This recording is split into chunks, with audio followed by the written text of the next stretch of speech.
Suivons l'homélie dominicale de la paroisse Notre-Dame de Protection, diocèse de Sherbrooke, missionnaire clairetain.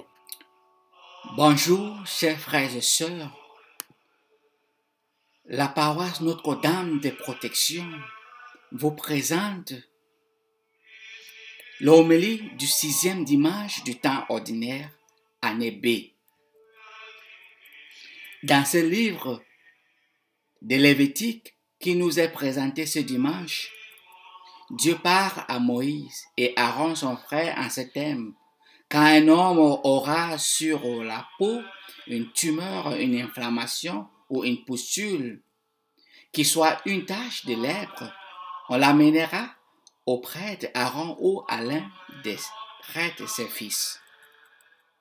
L'homme lépreux est impur. Le lépreux atteint d'une tache portera des vêtements déchirés et les cheveux en désordre. Il se couvrira le haut du visage jusqu'aux lèvres et il criera « Impur, impur ». Tant qu'il gardera cette tâche, il sera vraiment impur. C'est pourquoi il habitera à l'écart. Son habitation sera hors du camp. Selon la loi, à cette époque, mes chers frères et sœurs, les personnes atteintes de cette maladie étaient bannies de la société ou la communauté au risque de contaminer. Quelle image de Dieu est projetée ici? Au regard de notre réalité contemporaine, c'est impensable, car ceci ne correspond pas à l'image de Dieu bon et miséricordieux que nous connaissons, si le texte est analysé littéralement. Seulement, n'oublions pas que Dieu est l'alpha et oméga, c'est-à-dire le commencement et la fin. Tout commence par lui et finit en lui. Il était et il sera. Dieu ne change pas. Que cela soit clair, surtout pour notre génération d'aujourd'hui où tout semble relative. Notre génération est une génération où l'esprit de jugement prédomine. Nous jugeons et nous condamnons très souvent les autres. Cela va même jusqu'à juger certains actes de Dieu, sans toutefois laisser l'Esprit Saint nous éclairer. On se laisse emporter par les bruits de nos pensées égoïstes qui refusent de céder la place au silence qui nous ouvre au mystère de l'amour de Dieu. Il faut se rappeler que la justice de Dieu n'est pas la justice des hommes. Sa position sur les impurs est aussi réelle aujourd'hui qu'à l'époque de Moïse. On peut le voir clairement avec un esprit ouvert. Oui, regardons notre société. Aujourd'hui, nos différentes communautés, qu'est-ce qui rend les gens impurs? Qu'est-ce qui pousse des personnes à s'isoler des autres, sinon le péché? Dès l'instant où la faute ou le péché d'un ou d'une membre de la communauté chrétienne est connu, la personne concernée se retire d'elle-même de la communauté chrétienne sans y être contrainte. Elle se sent indigne d'être avec les autres. Pour ceux qui ne sont pas des chrétiens et qui disent qu'ils ne croient pas, c'est à cause de leurs crimes qu'ils sont hors de leur milieu. Pour les isoler, la société a créé la prison avec pour objectif de les réhabiliter plus tard. Et nous les chrétiens, qu'est-ce qui peut nous réhabiliter dans notre cheminement chrétien et nous réconcilier avec Dieu? Nous chrétiens, nous savons bien que l'image de Dieu en nous est abîmée par le péché. Oui, il provoque une défiguration bien plus grave que celle de la lèpre. Notre complicité dans le péché est pire que la contagion de cette maladie. Il se propage bien plus vite. La bonne nouvelle que j'ai pour vous aujourd'hui est celle-ci. Pour retrouver notre amitié avec le Seigneur, il faut passer par le pardon et la réconciliation.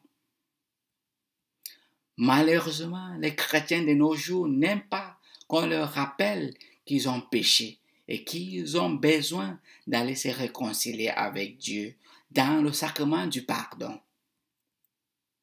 Pire encore est de leur rappeler l'importance d'aller se confesser.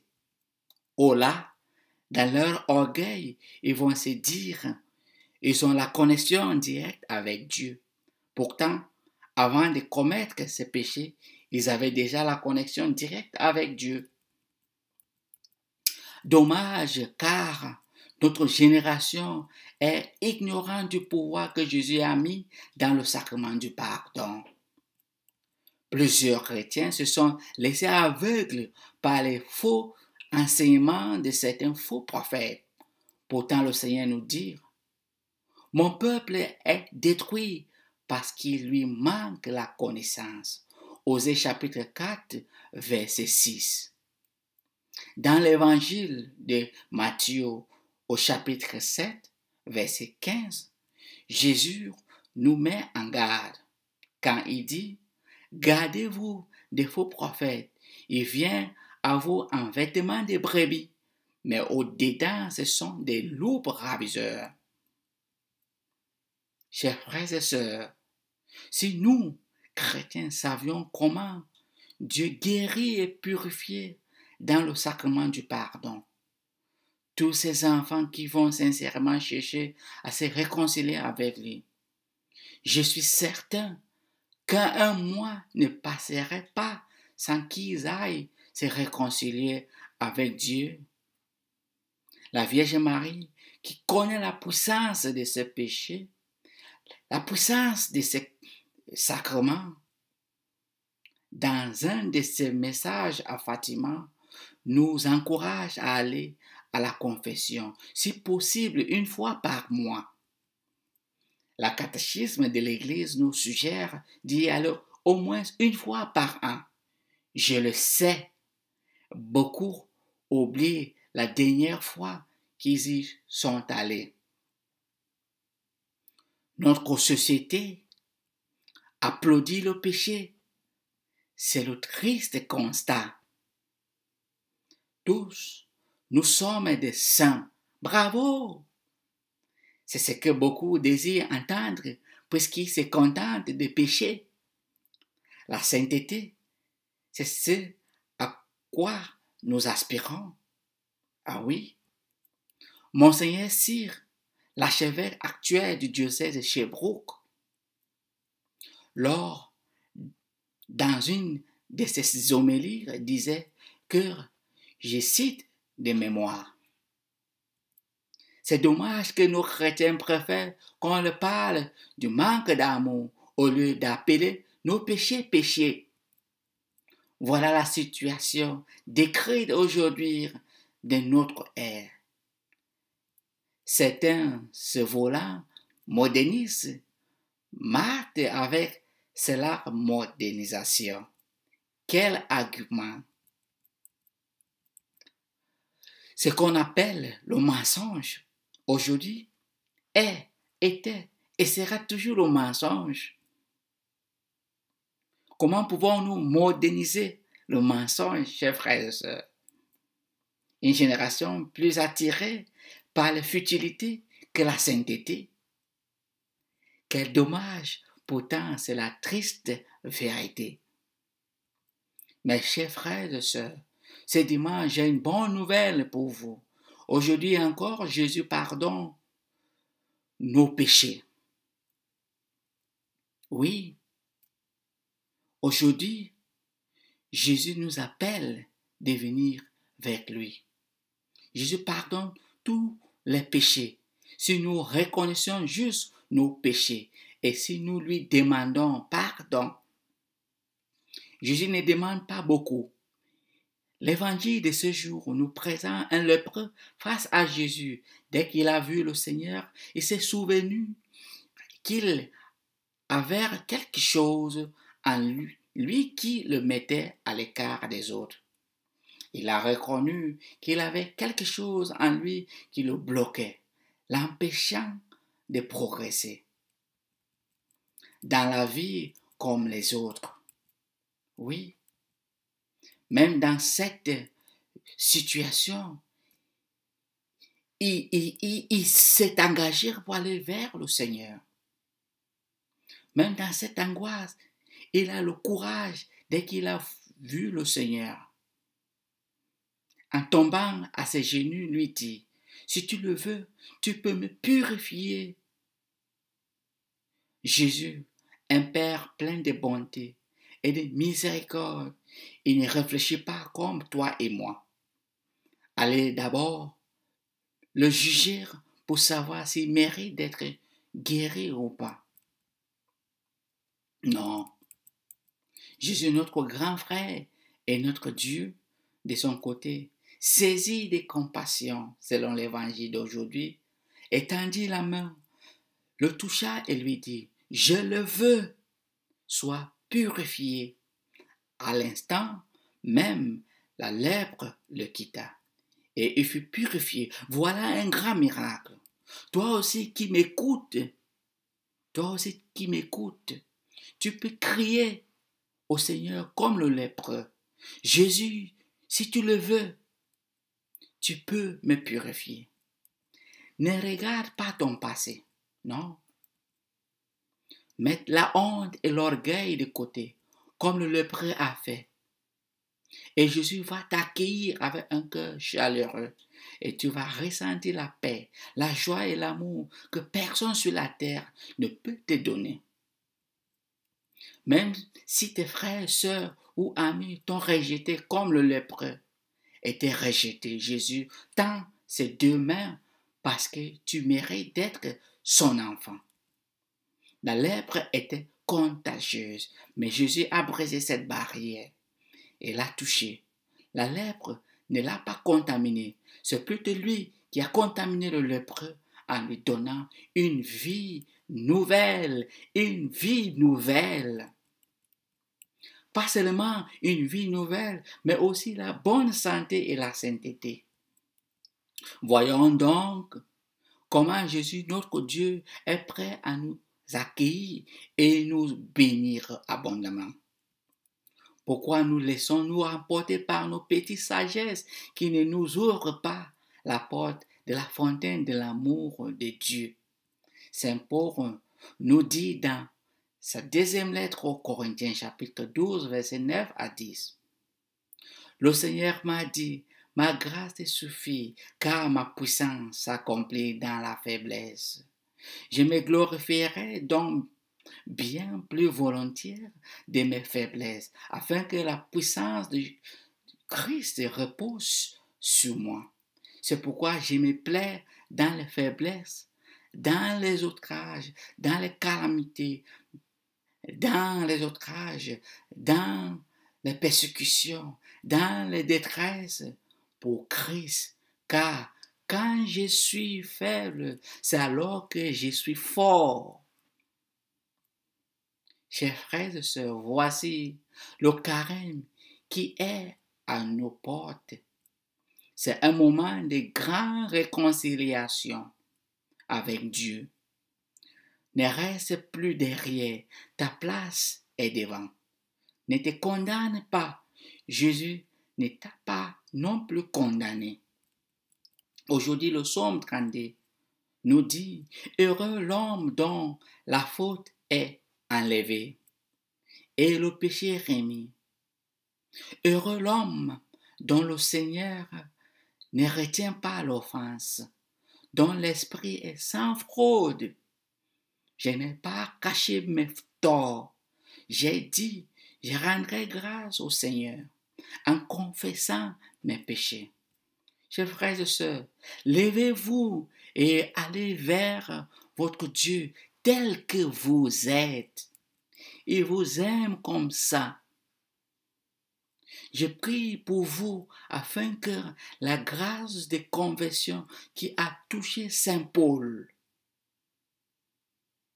qui a touché le peuple de Nive et le roi David, vous touche en ces jours-ci. Amen. Que Dieu Tout-Puissant vous bénisse, le Père, le Fils et le Saint-Esprit. Amen. Mes chers frères et sœurs, je vous souhaite une bonne semaine avec Dieu et bon début du carême.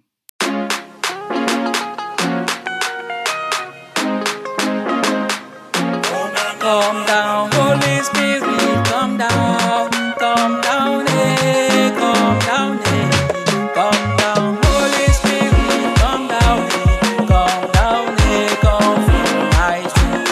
Come down, Holy Spirit, come down, eh, come down, Holy Spirit, come down, eh, come fill my soul. You give me joy, you give me power. Holy Spirit, come fill my soul. Come down, Holy Spirit, come down, eh, come down, Holy Spirit, come down, eh, come fill my soul. We are singing in your presence. Come down, eh, we are singing in your presence. Come down, eh, come fill our souls. As I look at the world, all I see only naked wickedness. When I know and realize that you are there, all I do only wake up shouting. Holy Ghost, fall on me. Holy Ghost, fill my soul. Holy Ghost, take my life. Holy Ghost, fill my soul.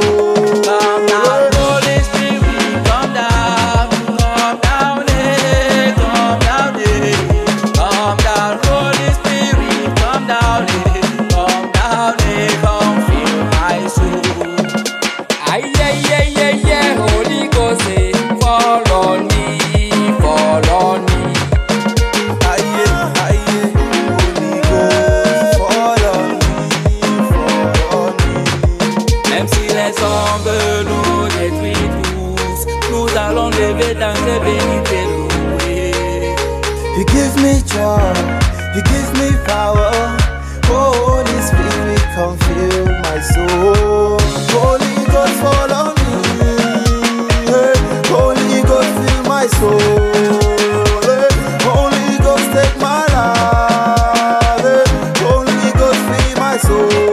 Esprit de Dieu, Holy Spirit, et boube mon son sang qui yaki, Espiritu Santo, because of you, I know Saint Anthony, me declare Saint Anthony, because of you, I can run, I can stand, I can jump, I can sing, I can laugh, I can shout, hallelujah.